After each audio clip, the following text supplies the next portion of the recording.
purity, piety, are fiscal conservative leaders, men we admire, aspire to be. Wholesome, honorable, true believers, men like Tom Campbell, who would never lead us astray, his pedestal so high.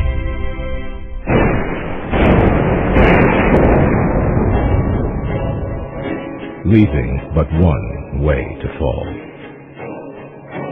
Tom Campbell, fiscal genius. Who would remember that as the governor's chief budget officer, Campbell was the architect of our disastrous 2005 budget? A budget so bloated with increased ongoing spending commitments and borrowing that it literally set the stage for the recent decline of California. That's fiscally conservative, Tom? Who would remember that was the Tom Campbell budget? We would. A budget about which the respected nonpartisan California Legislative Analyst Office wrote, multi-billion-dollar operating deficits will persist, even in the best of times.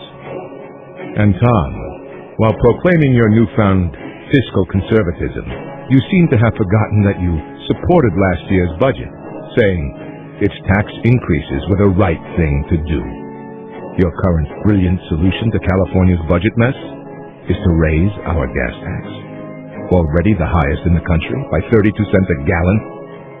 Could there be a worse solution? Is that fiscally conservative, Tom?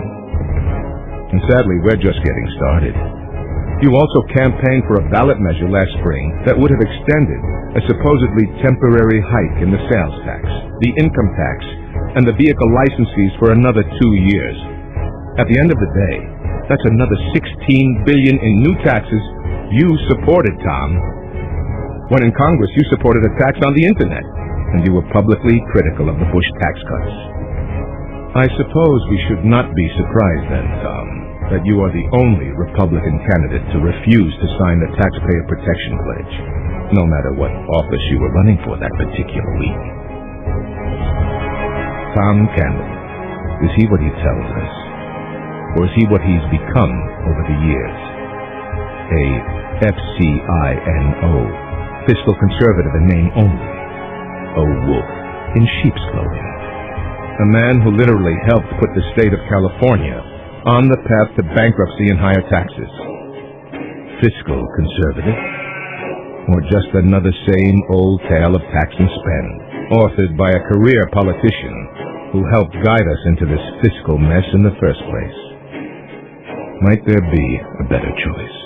Someone who has not made a career of politics, a political outsider, perhaps a proven fiscal conservative, who has accomplished enormous things in life. Now that sounds like the right choice for California.